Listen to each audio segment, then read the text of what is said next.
Welcome back, everyone, and thanks for joining me again this week when we discuss social bonding theory and some of the different control theories for the week. The control theories serve as the second pillar of really what is the second true pillar of criminological theory. And it's normally a three-pillar system. The first one is social learning theory that we discussed last week. This week we talk about the control theories, and coming up later in the semester we're going to talk about the strain and enemy theories, which really serve as the trinity within criminological theory.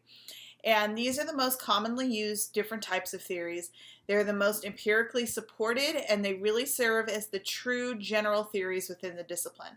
This week we're going to focus on the control family tree, and this really starts with Sykes and Matz's techniques of neutralization, and it branches into Hershey's work on social bonding, and then eventually is going to blossom into Gottfredson and Hershey's collaborative work on self-control theory. So let's go ahead and get started. Really, when we're discussing these theories, they center around the idea that there are internal and external control mechanisms at play that have a direct influence on the way that we regulate our behaviors.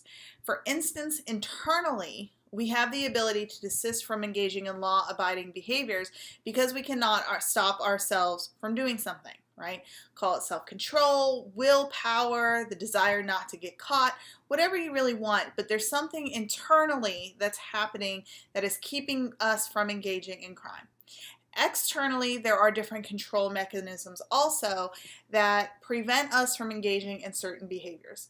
Laws, maybe it's physical security, there could be possible rewards for engaging in pro-social behaviors.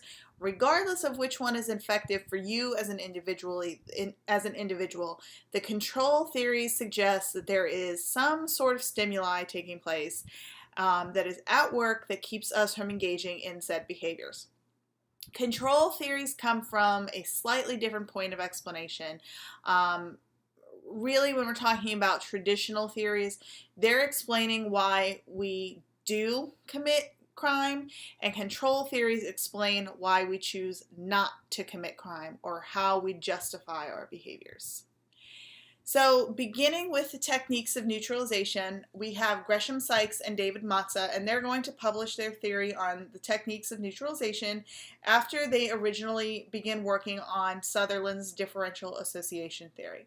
And we discussed that theory in the last lecture, but Sykes and Matza primarily focused on the definitions aspect of the theory rather than the theory as a whole. And remember that if an individual has definitions favorable towards law violation, then at their core there is something about their moral belief system that allows for or rather negotiates the commission of specific crimes, either in a general or in a very nuanced specific sense. Techniques of neutralization comes along, and really it's correcting the imbalance between community definitions and personal individual beliefs. By neutralizing our illegal behaviors, we're able to justify our actions and define them as something acceptable rather than as being ethically or morally wrong. The theory recognizes that a specific action may be morally wrong in a general sense, but in this specific instance, it's acceptable for me to commit because I have very specific reasons for doing so that don't violate my personal belief systems. These reasons might not apply to everyone else, and everyone else is expected to follow the law, and normally I would too, except for these very specific personal reasons. In order to neutralize our actions, Sykes and Matza suggest that there are 5 techniques of neutralization. First, there is the denial of responsibility. With this initial technique, the offender fails to accept culpability for the actions that he or she committed, and they believe that it is not my fault. If anything, I was really forced into committing the action due to the circumstances that I find myself in. There's really just no alternative. I have to do it. Secondly, there is the denial of injury. This is where the offender rationalizes his or her behavior by rejecting the idea that the victim was injured, or by downplaying the significance of the injury itself, and furthermore, by believing that the offender committed what we call a victimless crime. For example, maybe I stole from Walmart. if I did so, I could probably rationalize that they're a mega company worth billions and they're really not going to miss this pack of gum, right? It's not a big deal at all, and it's not going to cost them anything in terms of revenue. They won't even know it's gone, right? So there's no injury to the company as a whole. Denial of the victim is third. Through this element, the offender is able to flip responsibility on their victim by making that person out to be deserving of the victimization. That the offense was almost in retribution, and that the action was justified because of the nature of what that person did to me first. All right, so maybe the victim did something to me, or I perceived that their actions were meant to screw me over. Therefore, whatever I did to them was necessary and it was justified because they started it first, or their actions were the one to get the ball rolling.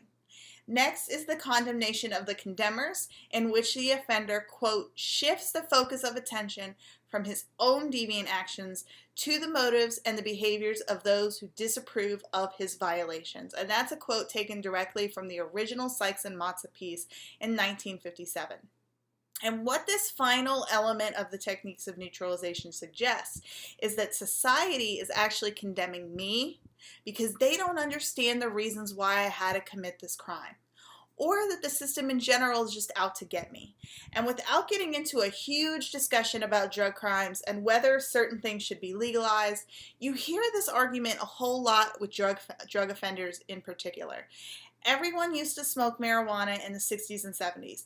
And then all the hippies grew up and they started creating these really stringent drug laws.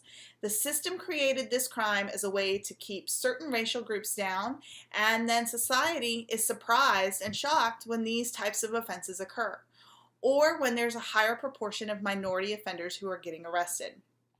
Well, I mean, that's kind of happening because you're making the system target these individuals. They used to do it and it was all right, but we can't do it now, right? That's the condemnation of the condemners. And finally, we have an appeal to higher loyalties, which means that their offense was necessary for the greater good, whether that be for the individual or for society in general. Even though there were consequences, my actions were justified because I was doing something that would help somewhere else. I needed to steal in order to feed my children. What else am I supposed to do? As I described these different techniques, I could hear how they could be applied to all sorts of different criminal and delinquent behaviors, from drunk driving to theft to battery to really anything else you can imagine. This week, I actually have you reading a piece that I wrote with my writing partner, Danielle Tolson Cooper, on the Jerry Sandusky scandal. And in this piece, we applied the techniques of neutralization to the Penn State administrators who helped to cover up Jerry Sandusky's sexual abuses. And if you're willing to sweep child sexual abuse under the rug and not report it, then you certainly have neutralized that behavior and you have a higher loyalty to the university than you do to those child victims. Travis Hershey's approach to control doesn't quite focus on the neutralizations of behavior, but instead is focusing on the primary reasons why individuals do not commit crime at all. Hershey's original work in The Causes of Delinquency postulates the theory from a juvenile delinquency perspective. You may hear two names for this theory. The original work is called social bonding theory. Social control theory is the alternative name, but it really wasn't, it didn't really come about and it wasn't really used until after Hershey started working on self-control theory. But more about self-control in just a few minutes. First off, social bonding theory states that there are four essential elements to the theory and that crime occurs when these bonds to society are broken. Hershey's elements include attachment, commitment, involvement, and belief. To break that down, attachment really is referring to familial and peer relationships. And Hershey's work was heavily influenced by Bowlby's attachment theory, which was a more traditionally psych-based theory. In Bowlby's version, attachment really meant maternal attachment. But Hershey said it wasn't just the mother. It was the entire family network that has an influence on an adolescent's upbringing. Really, anyone that the adolescent has close ties to is affectionate with, or has an emotional connection would really fit the bill here when we're talking about attachment. When an individual has these connections, then they're likely to care what the other person thinks. For instance, let's say I'm a 16-year-old who's close to my parents and my grandparents. I don't want to disappoint them by starting to smoke or to shoplift or doing some other number of delinquent actions. So that relationship and my caring what they think about me works to prevent me from engaging in this behavior. Next, we have commitment. And commitment suggests that an individual has a stake in conformity, and that if I were to engage in some sort of crime or delinquency, I could potentially lose out on future opportunities, or I might jeopardize anything I want to do down the line. For example, let's say I'm a 21-year-old undergraduate college student. I want to go to medical school one day. Then I get a drug conviction, and that would, if I decide to use drugs and I do get a drug conviction, that conviction would require me to report that to the medical school, and I mean, it could seriously hurt my chances of getting into the school, right? So I choose to conform and I choose not to use drugs because I have a bigger commitment to going to medical school than I do to using this substance. Third, we have involvement. With involvement, Hershey suggests that keeping kids busy after school and having them participate in extracurricular activities is an important task because it really limits the time in which a juvenile can engage in delinquent behavior. Let's say I'm on the football team and I have to practice all the time. Every day after school, my coach has me practice, right? Then I don't have time for delinquency because I'm at football practice. And frankly, I'm often too tired after I engage in that practice to do anything else other than to go home. Finally, belief suggests that I'm in favor of being pro-social, I have good morals, and I believe that I should be obeying the laws and norms of our current social structure. This element is very similar and closely linked to Errs' version of definitions that can be found in social learning theory, but it's also the most problematic construct according to critics. Hershey suggests that when someone has a strong belief system, they are less likely to violate that belief system. However, it's often difficult to measure, and in the original version, Hershey did not include religious beliefs as part of the construct. Critics have found that religion plays a large role in conventional behavior, and it should be included. Although researchers have found moderate empirical support for the theory, there have been many criticisms of the theory over the years. Social bonding theory is primarily about an individual's bond to society, and society is the controlling force in the equation. It's not about individual control at all. That is where self-control theory comes in. Self-control removes the societal control aspect from the equation and instead begins to focus on the individual. Social bonding was a product of indirect controls, meaning outside forces like parents and life goals, and self-control is about the direct controls that take place internally as an individual. In other words, these controls are more individualized and they're dependent on the person in question. We all have different propensities for crime, and the theory suggests that these typically remain stable over the course of an individual's life once they fully develop. It doesn't matter about the location or the environment in which you find yourself. If a person is generally law-abiding, then they will remain that way even when they're provided the opportunity to engage in criminal actions. The propensity to commit crime is totally different from actually having committed a crime. What we're talking about with propensity is the idea of criminality.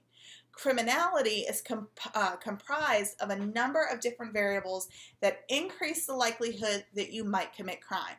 So things like gender, age, socioeconomic status, having a single parent background, things like that. These items don't mean that these are absolute predictors of engaging in crime, but really what we're talking about is these are variables that have been linked back to an increased propensity to engage in criminal behavior. But this is really where self-control kicks in. So even though you have all of these things stacked against you, even though there's a lot going on and there's a strong potential for you to engage in criminal or delinquent behavior, self-control theory states that your direct and internal controls prevent you from engaging in this type of behavior, or they don't. If you have low self-control, those internal mechanisms are lacking. Gottfredson and Hershey do not discount the attachment process that was present in social bonding theory.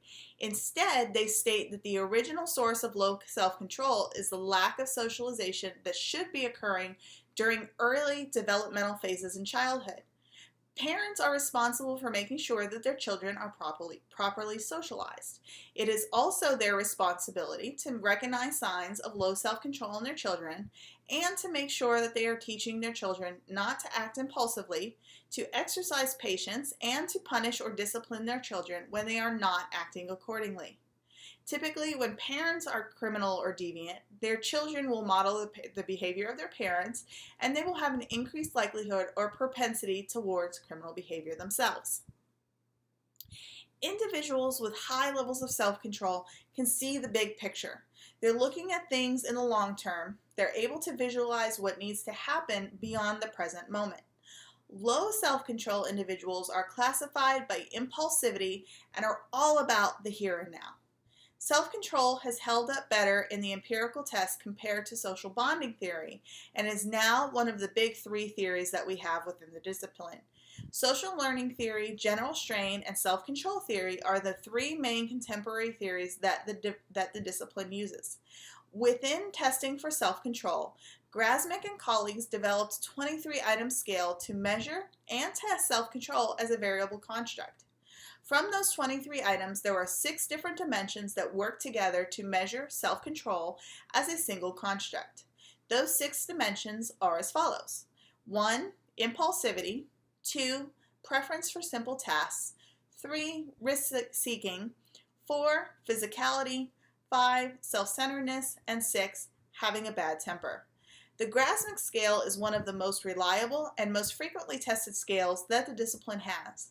It is basically the go-to form of measurement, and if your study doesn't include that measure, then most critics will say there's something wrong with your research and you should go try it again. Even though we discuss these theories in terms of criminal behavior, control theories really make sense from a practical perspective as well. Think about the things that you do on a daily basis that require a high level of self-control. I work many late nights, and I often go to bed after everyone else in the house has gone to sleep. That takes huge amounts of self-control and a large amount of discipline. I see the bigger picture. I know that I want to keep my weekends and my holidays as free as possible, and I do have a side business that I'm trying to get off the ground too. That means many days I work 14 to 16-hour days, 5 days a week, and even some weekends, even though I try not to. I have high self-control that internally and directly causes me to pursue this work, even though I desperately want to sleep.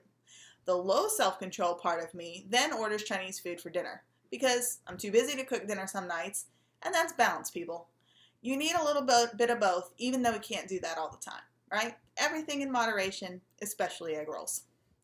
But anyway, the impulsivity of my meal choices are small potatoes compared to the impulsivity of some individuals who engage in crime. I don't want to work the long haul, so I score something in the short term, and it may hold me over until I need to commit more crimes in the future. The cycle repeats and repeats, and there is never any attempt to instill high self-control, work ethic, or any type of skills. It's a different style of theory compared to social learning, and different even still from the enemy and strain theories that we're going to cover in the next couple of weeks. Next week, we're going to examine labeling and reintegrative shaming theories. These are interesting because they speak about things from a post-crime perspective. Once something has already been done, oftentimes a conviction has even been made, how does society react to that event, and how do we prevent future crimes from occurring even further? So I'm going to stop there for this week, and next week we're going to pick up with that labeling and shaming discussion.